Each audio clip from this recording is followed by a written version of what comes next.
యాకోబు రాహేలును ప్రేమించి ఆమెను చేసుకొనుటకు 7 సంవత్సరాలు కొలువు చేశాడు. ఈమె ఎడల ఆ, ఈమె గర్భమున పుట్టిన కుమారుడు ఇశ్రాయేలును దేవుడు కాపాడాడు. మనం కూడా విశ్వాసిని ప్రేమించి పెళ్లి చేసుకోవచ్చా? చెప్పలే అంటే మనకు కూడా కొంచెం ప్రోత్సాహం ఉందన్నమాట.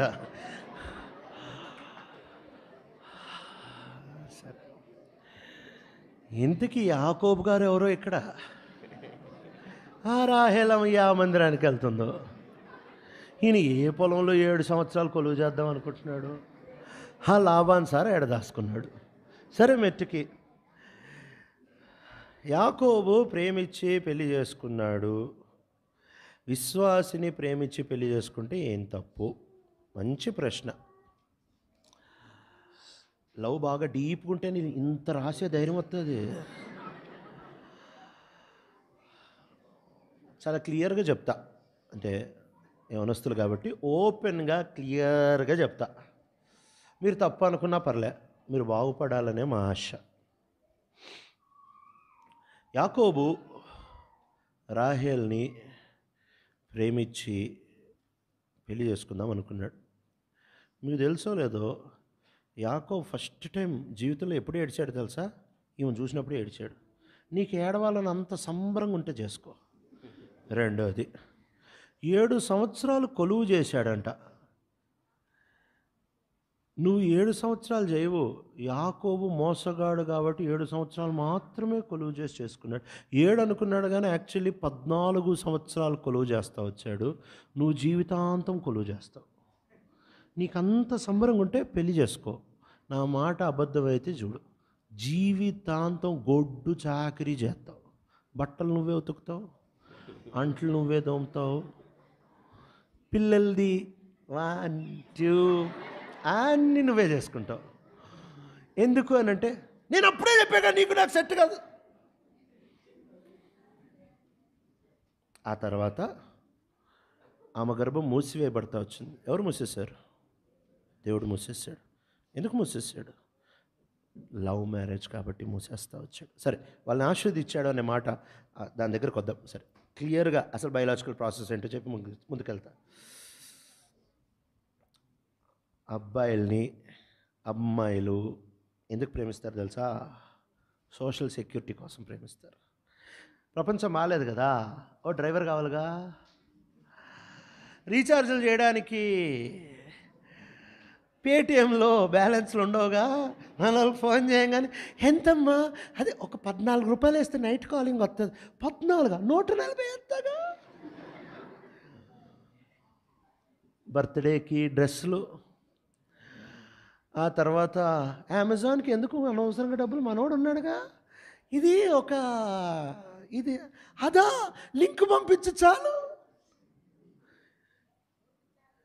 స్విగ్గీ జొమాటోలు పనిచేయవు, ఎందుకంటే వాళ్ళకి టైమింగ్లు ఉంటాయి కదా. రాత్రి 10 తర్వాత స్విగ్గీ జొమాటోలు పనిచేయవు.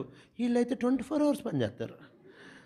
నేను హాస్టల్ దగ్గర వెనక్కి వస్తా, నువ్వు ఇట్లా నేను ready, 24 hours at your service. అమ్మ నాన్న సొమ్ము కూడబెడతారు, మంది ఖాళీ చేసేస్తారు. సోషల్ సెక్యూరిటీ అనుకొని తిప్పేసుకుంటారు, బొంగురలాగా తిరుగుతూ ఉంటాము. నీకో చాక్లెట్ ఇస్తారు, నువ్వు అయిపోతావు. ఒక్క స్మైల్ ఇస్తే రాత్రి వాళ్ళు నిద్ర పట్టదు. అబ్బా, నిన్ను వాడుకుంటున్నారు. నీకు ఆ సంగతి అర్థం కావట్లే. మీ దగ్గరకు వస్తానక్క, వాళ్ళది కూడా చెప్తాను, ఎందుకంటే టెన్షన్ తీసుకుంటున్నారు, చెప్తాగా. ఇదంతా చేసుకొని ఒకరోజు వచ్చి, నీతో నేను చాలా ఆనందించాను, నా పెళ్ళి కార్డ్. ఆ రోజు నేను సెక్యూరిటీగా వాడుకున్నాను అనరు. నువ్వు దయచేసి నా పెళ్ళికి రావద్దు అని అంటారు. సినిమా విన్నట్టుంది కదా, ఇది వాస్తవం. నీ మీద పెచ్చాను లేదు,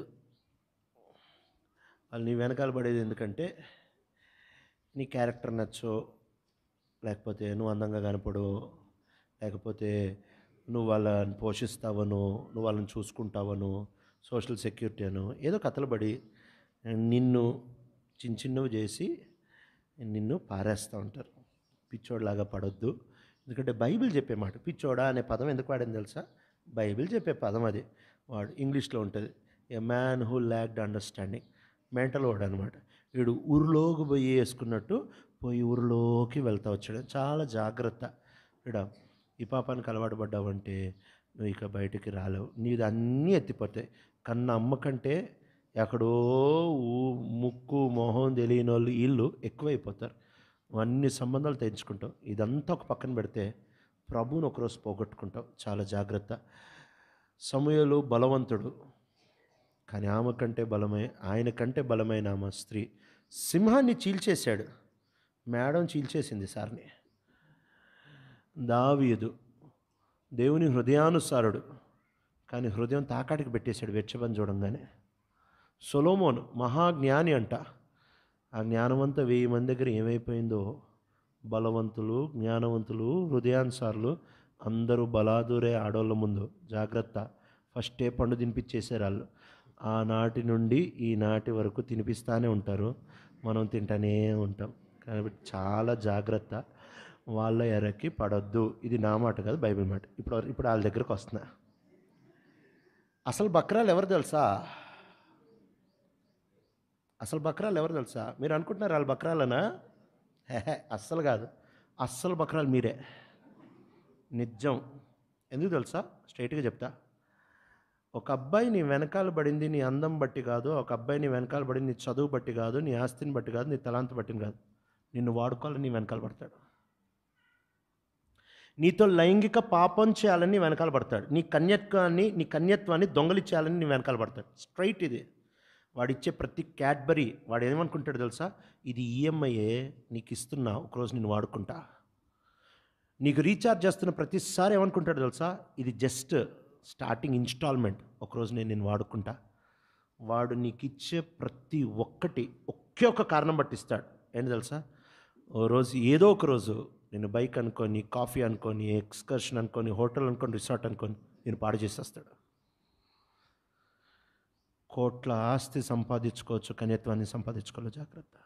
ఆడపిల్ల ఆస్తే కన్యత్వం. పెళ్ళి వరకు దాన్ని జాగ్రత్తగా కాపాడుకో, లేకపోతే జీవితాంతం వరకు నీకు గుచ్చుతానే ఉంటుంది, నరకం అనుభవిస్తూనే ఉంటావు. నీ సంసార జీవితంలో సంతోషం ఉండదు. చాలా జాగ్రత్త. మగ పిల్లలు నీకు ఏమిచ్చినా దాన్ని ఎట్లా చూడ తెలుసా? వాళ్ళు నీకు డబ్బులు ఇచ్చి లేకపోతే నీకు ఏదో ఒక అడ్వాన్స్ ఇచ్చి కొంటున్నారని చూడు. ఈ మాటలు స్ట్రైట్గా గుర్తుపెట్టుకో. ఇంత స్ట్రైట్గా ఎందుకు చెప్పానంటే మీరు బాగుపడాలని ఆశతో చెప్పాను.